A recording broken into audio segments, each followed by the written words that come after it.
시청자 여러분 안녕하십니까? 출발 성공 투자 후반부 이어갑니다. 온인주입니다. 안녕하세요. 이혜은입니다. 간밤 미국 증시 마감 상황 글로벌 원샷으로 함께 보시죠.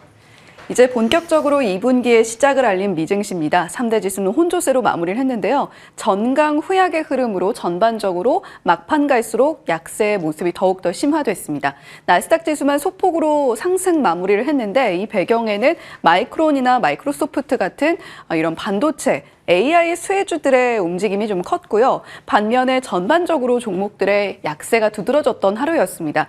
그 배경에는 이렇게 탄탄하게 나오고 있는 미국의 경제 상황이 있는데 잠시 후에 조금 더 자세하게 짚어보도록 하겠고요.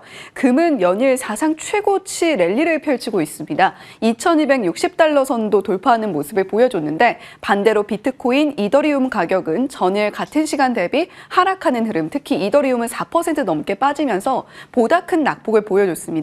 최근 미국 증시에서도 가상자산 관련주들의 주가가 좀 심상치 않게 변동성 크게 나타나고 있으니까요. 우리나라에서도 관련 종목들 함께 지켜보시면서 변동성 유의하셔야 되겠습니다. 자, 간밤에는 유가 관련해서 또 이슈가 있었습니다. 이란 영사관의 미사일 공격이 가해지면서 오펙 플러스 회의를 대기하는 와중에 유가가 또 한 번 치솟을 수 있는 요인이 발생했습니다. WTI 원유 선물 84달러도 이제 목전으로 두고 있는 상황이고요.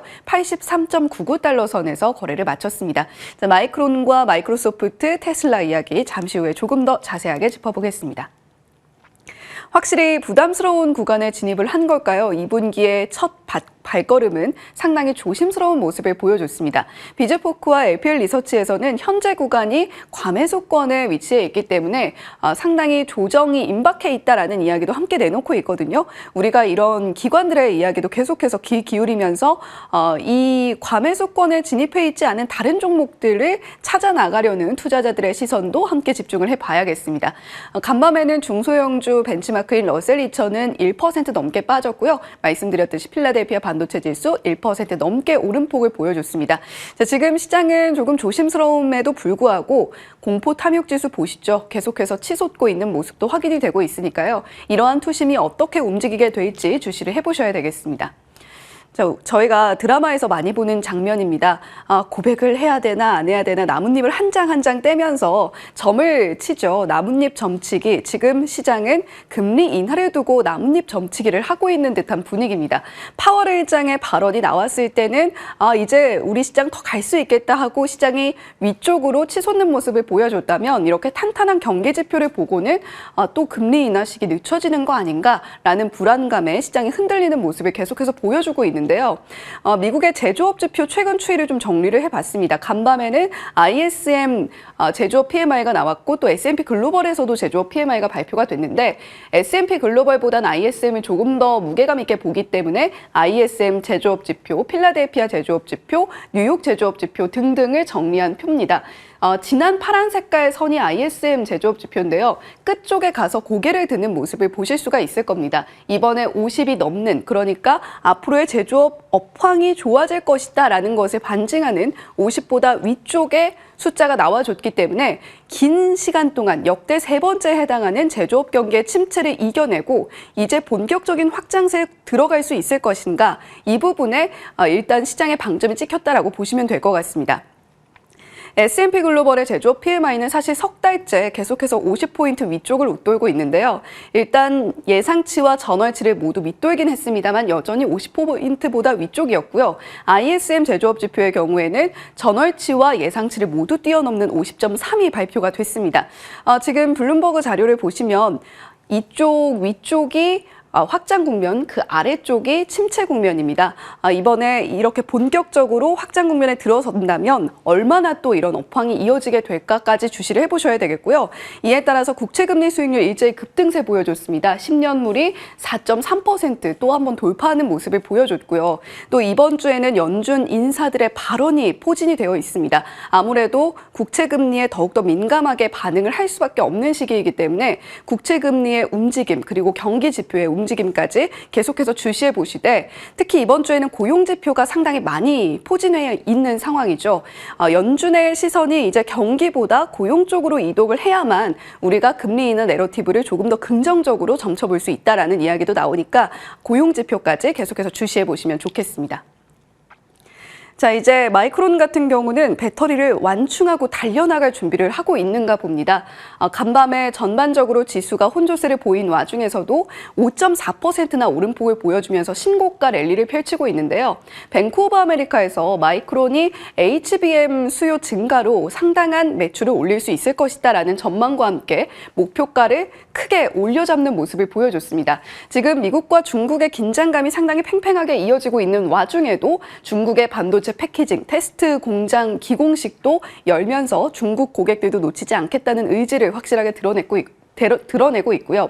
마이크로소프트 같은 경우는 어제 저희 담잠사에서 전해드렸습니다만 1,000억 달러 규모의 데이터 센터 소식이 관련 종목들 그리고 마이크로소프트의 주가까지 추가적으로 상승 동력이 되고 있습니다.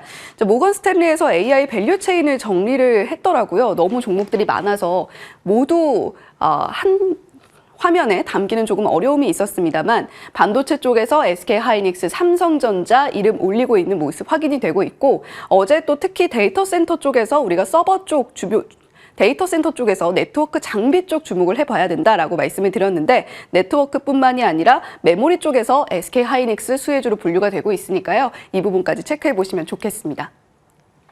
자, 그리고 전기차 비아디가 실적 발표를 내놨는데 점점 더 전기차 치킨 게임이 과열되고 있는 분위기입니다. 월간 판매량은 이렇게 급속하게 떨어지다가 다시 오르는 모습을 보여줬는데 실적을 보시면 그대로 꺾이는 추세가 이어지고 있습니다. 이것이 반증하는 것은 앞으로 전기차의 이 가격 경쟁 심화가 비아디뿐만이 아니라 전기차 생태계 모두에 좀 위협이 될 수 있다라고 해석을 해볼 수가 있을 텐데요. 영업이익은 분기별로 따졌을 때 13% 떨어지는 모습, 순이익도 분기별로 따졌을 때 16%나 떨어지는 모습을 보여줬습니다. 앞으로의 전망치까지 좀 낮춰잡는 모습을 보여줬는데 테슬라가 또 오늘 밤에 1분기 인도량을 발표를 하게 됩니다.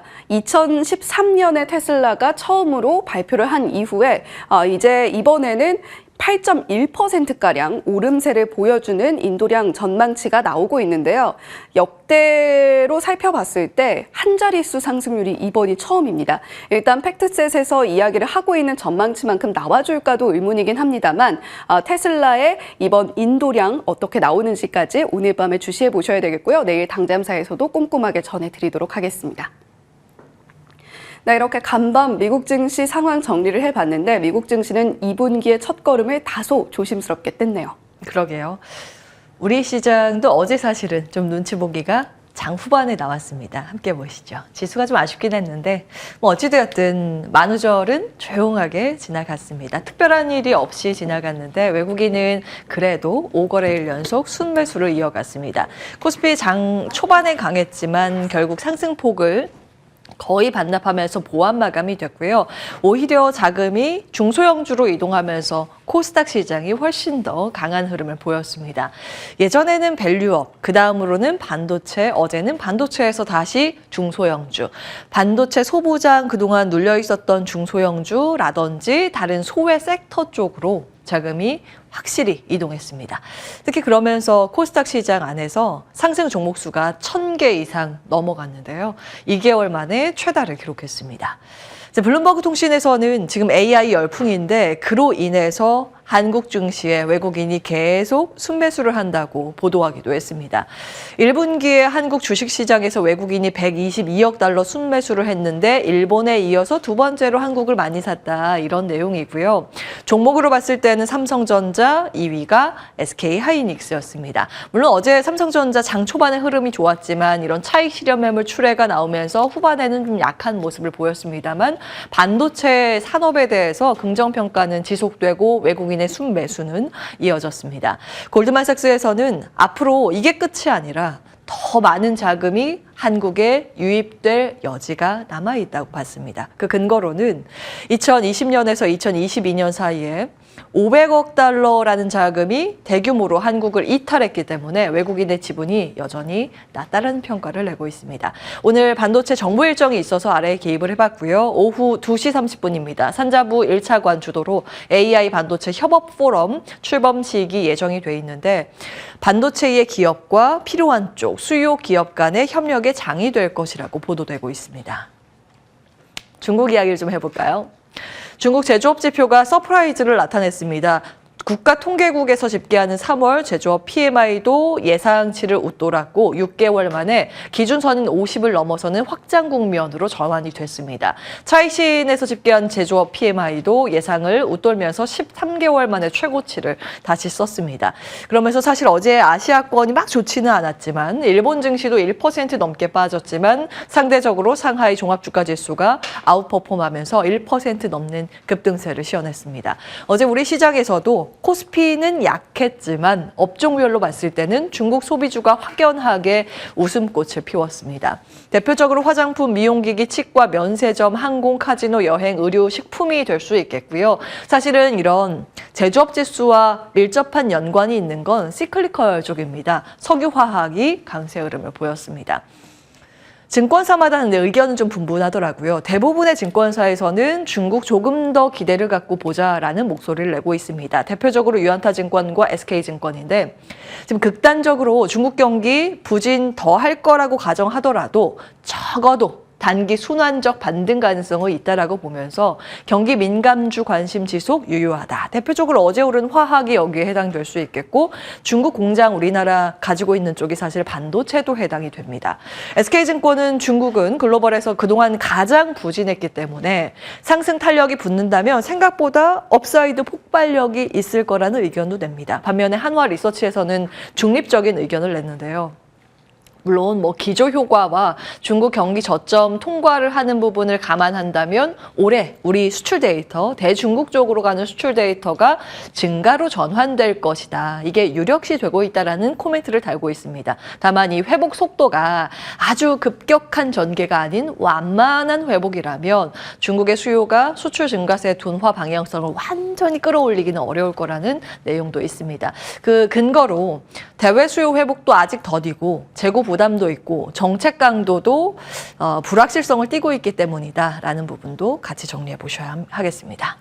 섹터별로 보겠습니다. 어제 소외주로 수급이 이동했다고 말씀을 드렸는데 대표적으로 반도체도 그동안 많이 오르지 못했었던 시스템 반도체나 AI 반도체 혹은 지금 매출은 잡히지 않고 있지만 미래 기술로 주목되는 테마성 움직임을 보이는 유리기판 테마가 상승세를 시현했습니다. 그리고 중국 소비가 또 이제 강세 흐름을 보였다는 점 체크해 드렸고요. 의료 AI 강세, 웹툰 강세. 여기 시외도 기입을 했는데 빠진 것 같습니다. 일부 반도체 시간 외거래에서 시세 추가 상승세 있었고요. 의료 AI도 일부 기업 추가 상승이 있었습니다. 개장 중계하면서 종목별 흐름 체크해 드릴 거고요. 그 밖에 움직인 시간 외 특징주 데이터 센터 일부 기업입니다. 장중에 이 기사가 주목을 많이 받았죠. 마이크로소프트와 오픈 AI가 대규모 데이터 센터 구축 프로젝트를 진행하고 있다라는 보도 내용입니다. 따라서 우리나라 이제 테마성 움직임 보이는 기업들 들썩이고 있고요. 풍력 일부, 전기차 일부 기업 상승했고 바이오는 흐름이 좀 엇갈리고 있습니다. 어제도 바이오 전체 섹터가 나쁘진 않았지만 AACR 미국 임상 종양학회가 이번 주에 예정돼 있기 때문에 거기에 참여하는 기업 위주로 세론이 어제부터 나오기 시작했다는 점은 참고해 보셔야겠습니다. 시간 외거래에서 상승한 종목, 하락한 종목 색깔별로 분류를 해놨고요. 개별 테마주들, 개별 종목도 등락률 기입을 해봤습니다. 반도체와 중국 소비는 또 수출 데이터 영향을 받아서 어제 발표된 3월 수출 데이터 정리해 보겠습니다. 전체적으로 좋았죠. 3월 수출 565억 달러 기록하면서 3.1% 증가로 6개월째 플러스가 지속됐고 무역 수지도 10개월 연속 흑자 기조를 이어갔습니다. 품목별로 봤을 때 좋았던 쪽은 반도체 IT 품목 선박이었습니다. 전기차 판매 부진 때문에 자동차 수출액은 감소했고요. 국가별로 봤을 때는 미국 수출 역대급이었습니다. 여기는 계속 좋았고 그동안 안 좋았던 중국 수출도 이번에 플러스 전환 회복에 성공을 했습니다. 그 가운데 하나가 이제 화장품 수출이었는데 화장품 자세히 좀 뜯어보면 미국이나 일본 원래 좋았는데 계속 좋아지고 있고 중국은 안 좋았는데 회복 전환이 됐습니다. 그래서 여기에 이제 시장이 어제 많이 주목을 했던 거죠. 화장품 실적 앞으로는 그럼 어떨까? 우상향 전망이 나오고 있습니다. 미래에셋증권 리서치센터 데이터 캡처해 왔고요. 업종별, 분기별 영업이익 나와 있습니다. 여기서부터 이제 추정치입니다. 그리고 특히 요 뒤쪽에 있는 종목들은 대부분 미국, 일본 매출 비중이 높은 기업인데 그동안 부진했던 중국 매출 비중이 있는 대형 화장품주에 대한 평가도 긍정적으로 나옵니다. 이익 모멘텀 긍정적으로 평가된다면서 아모레퍼시픽, 특히 LG생활건강이 많이 플러스 전환이 됩니다. 코스맥스, 한국콜마 이렇게 꼽고 있습니다. 자, 경제 분석입니다. 수출 모멘텀으로 본 코스피 고점입니다. 한화 투자증권의 레포트 내용인데 뎁스 있는 자료고 재밌어서 가지고 왔습니다. 3월 수출 양호했다라는 평가 지금 이어지고 있죠. 그러나 좀 자세히 봐야 한다라는 코멘트입니다. IT하고 그렇지 않은 나머지 BIT 격차가 확대되고 있다라는 내용인데 선박이랑 이번에 반도체가 좋았죠. 이 두 섹터입니다. 요렇게 위에 올라와 있는데 이걸 제외하고 나면 사실상 이 아래에 격차가 더 벌어지고 있는 상황입니다. 그래서 수출 증가율이 이 상황으로 계속 간다면 5월이나 6월 정점이 될 것이라고 의견을 내고 있는데요. 증가세 둔화 품목, 자동차, 철강기계였고 저점 통과를 해야 되는데 그 조짐이 약한 쪽이 석유 제품, 화학이었습니다. 이걸 보는 이유는 그동안 수출 증가율과 코스피가 같이 동행하면서 궤적을 같이 그려왔기 때문입니다. 과거의 데이터고 수출과 코스피입니다. 근데 6월 조정 가능성이 이에 따라서 점쳐볼 수 있는데 문제는 6월 요 추세적인 하락이 완전히 아닐 거라는 의견은 내고 있습니다만 수출 증가율 피크아웃을 차익 실현의 관점으로도 볼 필요는 있다. 물론 장기 관점으로는 이것이 이제 흔들렸다가 다시 회복되는 그런 기회 요인으로 볼 수 있기 때문에 포트폴리오 점검의 시간, 특히 이제 주식 비중 확대 기회로도 볼 수 있다라는 목소리 같이 내고 있습니다. 자, 4월 조금 더 좁혀서 들여다보겠습니다. 6월 피크아웃 이야기가 나오는데 어찌되었든 지금은 그 전 수준인 4월이지 않습니까? 들여다볼 텐데 4월은 특수성이 좀 있습니다. 다른 계절보다는 주가하고 이익의 이 모멘텀 플레이가 굉장히 이제 밀접하게 연관이 된 그런 시기이기도 합니다. 특히 3월, 4월이 그런데 이 까만 막대가 영업이익 변화율 상위 20% 그룹의 월 평균 절대 수익률입니다. 이익을 많이 낸 기업들의 수익이 4월에 특히 컸다라는 걸 의미합니다. 이게 줄어들수록 이익보다는 펀더멘털보다는 다른 모멘텀 플레이가 더 강하다는 걸 의미하는데 4월은 이익 플레이가 가능한 그런 시기입니다. 그래서 관련 데이터들 정리를 해보고자 하는데요. 다행히도 분기별로 봤을 때 1분기는 어닝 서프라이즈 비율이 가장 높은 구간입니다. 4분기가 가장 안 좋죠. 이쪽이 뭐 그럴 수밖에 없는 게 기업마다 일회성 비용 안 좋은 거 이때 다 털어버리고 그 다음 분기인 이때가 빅베스 효과를 보는 그런 시기이기 때문입니다. 자, 그러면 이번에 이익 증가율 기여도 어디가 좀 기대가 되고 있는가 보면 반도체, 유틸리티, 조선 쪽이 흑자 전환 예상이고 적자 축소가 디스플레이, 가장 안 좋은 쪽이 2차 전지, 보험, 화학, 증권, 에너지, 철강 섹터입니다. 요까지만 빨리 볼게요.